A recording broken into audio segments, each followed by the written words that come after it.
दोस्तों कहते हैं जिन्हें मंजिल की फिक्र होती है ना वो समय देखते हैं और ना सिचुएशन देखते हैं, वो बस अपने टारगेट को देखते हैं और उसको अचीव करने के लिए मेहनत करते हैं। और एक बात बहुत कॉमन है, आप सभी जानते होंगे कि जिन्हें मंजिल की फिक्र है वो समंदर में भी रास्ते बना लेते हैं। जी हाँ, मैं बात कर रहा हूं आपके नीट एग्जाम की। नीट एग्जाम 7 मई को है। अभी आपके पास लगभग 40 डेज से अधिक का टाइम है और ये 40 डेज अगर आपने अपने आप को दे दिए तो मैं गारंटी लेता हूं कि आपको एमबीबीएस करने से कोई भी रोक नहीं सकता है। मैं आपको एक लाइन दूंगा, उसके बाद आगे टॉपिक बढ़ूंगा। इयान मस्क का एक बहुत फेमस डायलॉग है कि जिस दिन आपने एक हफ्ते में 100 घंटे पढ़ने का जो है समय सीमा बना लिया ना, उस दिन आपका सिलेक्शन कोई रोक नहीं सकता है। तो अब सवाल ये आता है कि सर ठीक है, हम अपने आप पे समय देंगे, हम पढ़ेंगे, लेकिन क्या पढ़ें और कैसे पढ़ें? तो मैं आपको बताऊंगा सब कुछ इस वीडियो में, इसीलिए आप प्लीज इस वीडियो को स्किप ना करें।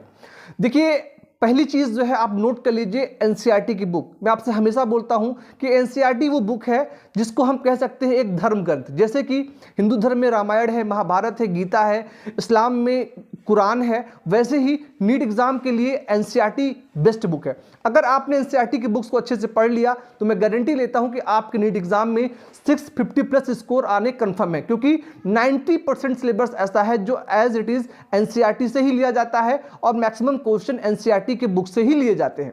तो पहली चीज, एनसीईआरटी की बुक को आज ही अभी से पढ़ना स्टार्ट कर दे।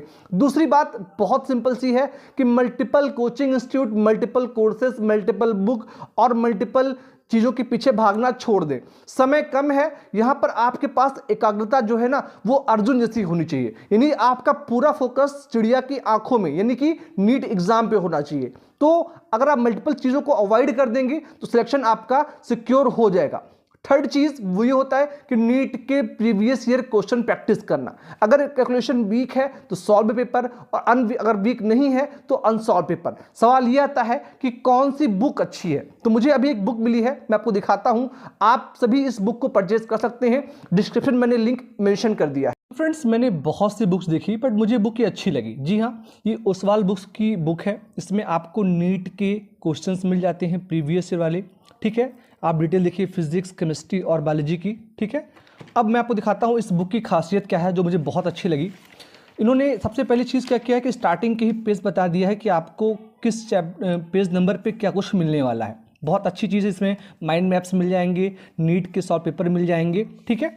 अब जब आप आगे बढ़ते हैं तो यहाँ पर क्या सिलेबस है, क्योंकि बहुत से बच्चों को अभी सिलेबस को लेकर डाउट था।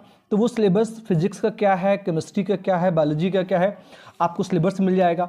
सिलेबस के अकॉर्डिंग आप जब आगे जाएंगे तो यहाँ पर ये चीज़ बताई गई है, सबसे अच्छी चीज़, कि जिस चीज़ को आप पढ़ रहे हैं, जिस चैप्टर को पढ़ रहे हैं, वो कितना इंपॉर्टेंट है आपके नीट एग्जाम के लिए, ठीक है।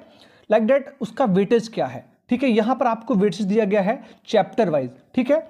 अब जब आप जाएंगे तो फिर ये भी बताया गया है कि जो आपने वेटेज देखा, जो आपने चैप्टर पढ़ा, उसके नीट एग्जाम में कितने क्वेश्चन पूछे गए हैं प्रीवियस की ईयर में। तो इससे आपको एक आइडिया मिल जाएगा कि कितनी इंपॉर्टेंट ये चैप्टर है, कितना इंपॉर्टेंट टॉपिक है और उसको कैसे पढ़ना है।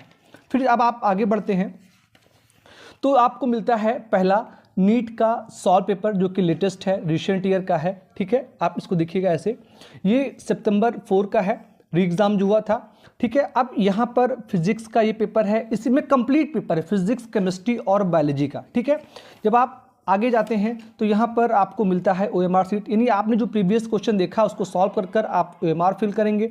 ओएमआर को फिल करने के बाद आपको आंसर पता चलेगा कि आंसर क्या है और जो आंसर आया है वो किस टॉपिक से आया है, ठीक है ना, वो टॉपिक क्या था और चैप्टर क्या था। तो एक बहुत ही बेहतरीन बुक मुझे लगी। मैं आपको दिखाता हूँ एक चीज़ और जो आपको रिवीजन करने में काफ़ी हेल्प करेगी। यहाँ पर आपको माइंड मैप मिल जाता है। इस बुक में आपको फिजिक्स हो, केमिस्ट्री हो और बायोलॉजी हो, उनके माइंड मैप्स भी मिल जाते हैं, जिससे आपका रिवीजन भी बहुत जल्दी से हो जाएगा। तो मुझे ओवरऑल बहुत अच्छी बुक लगी है। इसमें आपको काफ़ी कुछ सीखने को मिलेगा। 40 डेज हैं, अगर आप इस बुक को कंप्लीट तरीके से सॉल्व कर लेंगे तो मुझे पूरा विश्वास है कि आप सभी नीट एग्जाम में कम से कम 650 प्लस स्कोर तो कर ही लेंगे। तो डिस्क्रिप्शन में लिंक है, आप सभी इसको ले सकते हैं।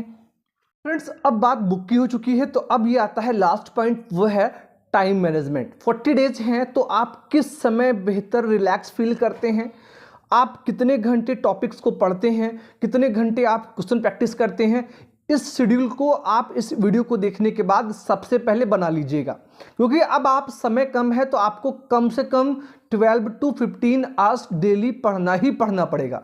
ठीक है, तो आप सभी एक अच्छा सा टाइम टेबल बना लीजिए और पढ़ना स्टार्ट कर दीजिए। फिलहाल के लिए इस वीडियो में इतना ही। आप सभी साथियों का बहुत बहुत धन्यवाद। Thank you so much. जय हिंद।